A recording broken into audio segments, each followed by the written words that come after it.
Hi friends, welcome to simple vlog. நம்ம சேனலில் இன்றைக்கி என்ன ரெசிபி பார்க்க போகிறோன்னா, பெங்களூர் தால் தான் எப்படி செய்யலான்னு பார்க்க போகிறோம். இந்த பருப்பு குழம்பு அல்டிமேட்டான டேஸ்ட் கொடுக்கும்.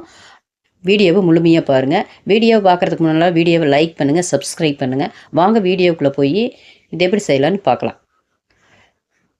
அதுக்கு ஒரு குக்கரில் 1 கப்பு பாசிப்பருப்பு எடுத்து நல்லா கழுவிட்டு சேர்த்திக்க வேணும். அதாவது சிறுபருப்பு. இதில் 4 பச்சை மிளகா கீரி சேர்த்திட்டு, இதில் முக்கியமான பொருள் இந்த இஞ்சி தான். அதனால் இஞ்சி கண்டிப்பாக சேர்த்திக்கணும். இஞ்சி ஒரு சின்ன சைஸ் துண்டு எடுத்து அது பொடியாக கட் பண்ணி சேர்த்திட்டு, மஞ்சள் 1/2 டீஸ்பூன் சேர்த்தி நல்லா கலந்து விட்டுட்டு குக்கர் மூடி போட்டு 2 விசில் விட்டு எடுத்துக்கலாம். பருப்பு நல்லா வெந்துருச்சு. இப்போ இந்த பருப்புக்கு தாளிப்பு கொடுக்கலாம். அதுக்கு கடாயில் தேவையான அளவு கடலெண்ணெய் சேர்த்திட்டு, கடுகு 1 டீஸ்பூன் சேர்த்திக்கலாம்.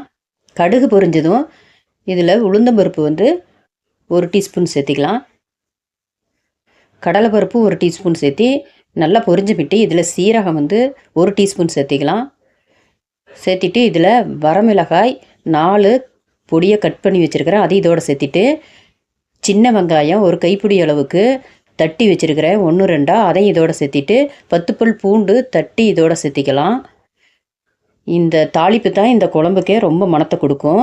இதோட கருவேப்பிலை 1 இனுக்கு சேர்த்தி நல்லா எண்ணெயில் வதக்கிட்டு, நல்லா கண்ணாடி பதத்துக்கு வதக்கிட்டு, இப்போ பருப்பு இதோட சேர்த்திக்கலாம்.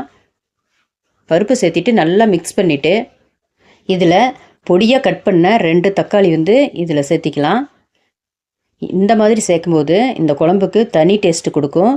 இப்போ புளி கரைசல் கொஞ்சமாக சேர்த்திட்டு நல்லா கலந்து விட்டுக்கலாம்.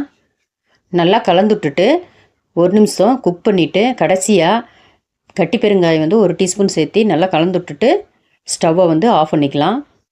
ரொம்பவே சிம்பிளான ஒரு டேஸ்டியான பெங்களூர் தால் ரெடி ஆயிடுச்சு. நீங்களும் வீடியோவை முழுமையாக பார்த்துட்டு இந்த டேஸ்ட்டில் ஒரு தடவை பருப்பு குழம்பு ட்ரை பண்ணி பாருங்கள். ரொம்பவே புது சுவையில் இருக்கும். செஞ்சு பார்த்துட்டு எப்படி இருந்துன்னு கமெண்ட் பண்ணுங்கள். அடுத்த வீடியோவில் ஒரு புது சுவையோட ஒரு ரெசிபி பார்ப்போம். ஓகே, பாய்.